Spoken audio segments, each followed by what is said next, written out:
Então, a gente só consegue viabilizar desenvolvimento sustentável se a sustentabilidade for de natureza democrática. Mas quando se fala em sustentabilidade democrática, não se está pensando em parar, digamos assim, nesta democracia meramente formal. É fundamental que a democracia seja formal, mas seja também substancial. Ou seja, não basta que os cidadãos sejam iguais na forma da lei. É fundamental que eles sejam iguais na substância dos direitos.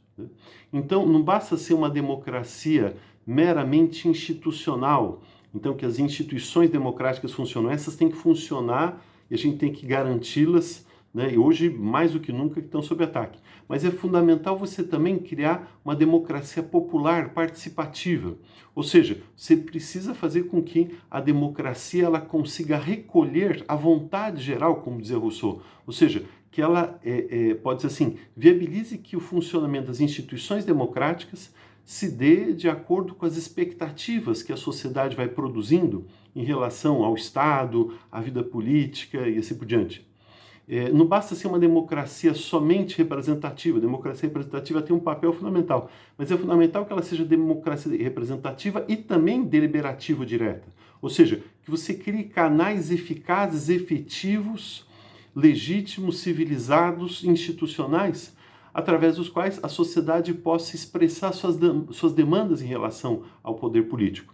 Ou seja, é somente você intensificando o processo democrático que, de um lado, você vai desmontando as estratégias de construção de políticas de natureza neofascista e, de outro lado, vai também desconstruindo as estratégias de dominação econômica do capitalismo neoliberal, né?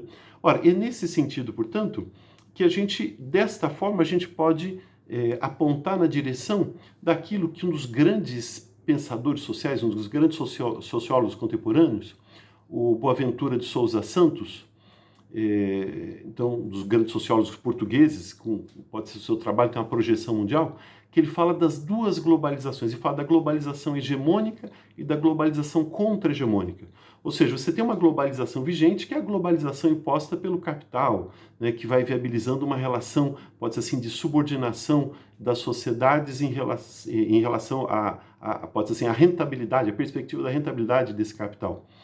Mas, ao mesmo tempo, você vai tendo a construção através de movimentos internacionais de direitos humanos, conferências promovidas pela ONU, pela Organização Mundial de Saúde, por entidades não governamentais internacionais, etc., vão se criando vínculos de colaboração, de solidariedade, movimentos ambientais internacionais. Veja, por exemplo, esses movimentos lá dos jovens norte-americanos contra o racismo estrutural e contra a desigualdade, né? Estão se espalhando no mundo afora. Então, veja, é uma outra globalização, uma globalização contra-hegemônica. Ela aponta na direção de uma outra maneira de organização das relações sociais, econômicas e políticas, né? E aí, digamos assim, esta outra globalização, essa globalização contra-hegemônica, ela passa a constituir uma agenda não da barbárie, né, como, de certa forma, a globalização neoliberal de um lado, ou a globalização neoliberal aliada ao fascismo, ao neofascismo produz.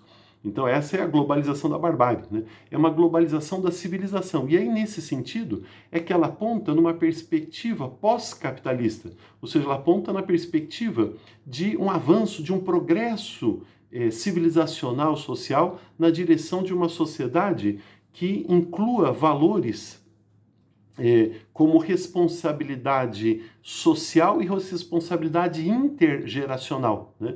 Então, a discussão sobre o meio ambiente, ela tem este condão, né, de despertar as consciências para a nossa responsabilidade pelas gerações futuras. Então, uma democracia efetivamente participativa, solidária, substancial, etc., ela vai construindo uma outra forma de organizar o processo produtivo, de maneira que as gerações seguintes à nossa possam ter os mesmos direitos ambientais que nós temos, né?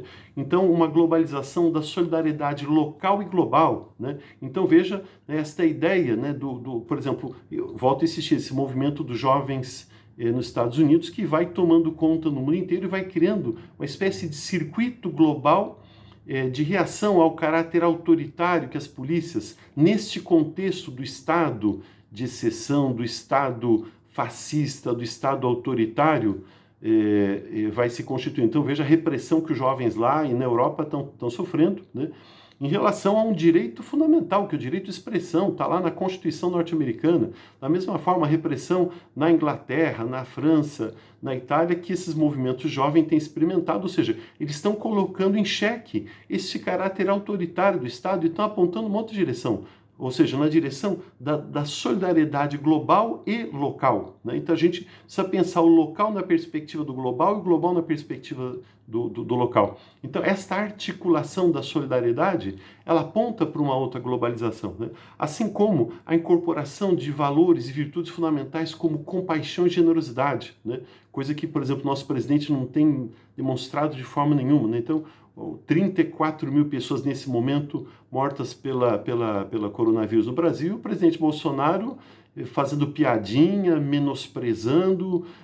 Na data de hoje foi inaugurar o primeiro hospital, depois de 3 meses, o primeiro hospital feito com recursos federais. Em vez de falar do coronavírus, falou de importação de armas, né, sem impostos. Então, veja, tá na contramão, quer dizer, é fundamental a gente cultivar hoje esse senso de compaixão, de sensibilidade pela dor do outro, né? E é nesse sentido que valores como tolerância e respeito à alteridade, né, o direito das pessoas terem convicções pessoais, morais, religiosas, sexuais, políticas, etc., distintas. Então, a ideia da tolerância, né, do respeito ao outro, a ideia da liberdade e da igualdade, quer dizer, elas precisam caminhar juntas, né? Então, liberdade sem igualdade torna-se opressão do forte sobre o fraco.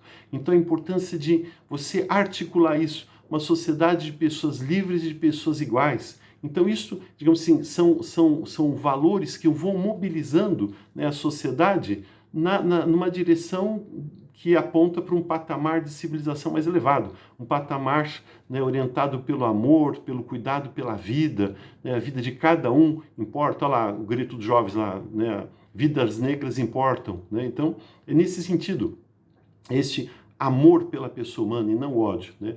O cuidado pelo ser humano e não o armamento, né? Então, usar as armas, né, do coração, as armas da solidariedade para construir um mundo melhor. Isso é trabalhar ao mesmo tempo na construção de uma outra globalização, que não é a globalização neoliberal, de uma outra organização política, que não é organização política fascista, mas uma organização política radicalmente, profundamente democrática. Então, digamos, né, você tem hoje este jogo, né, de duas globalizações em choque e, com certeza, né, se a gente potencializar, né, a globalização da solidariedade, a gente pode construir um mundo muito melhor para nós e para gerações seguintes.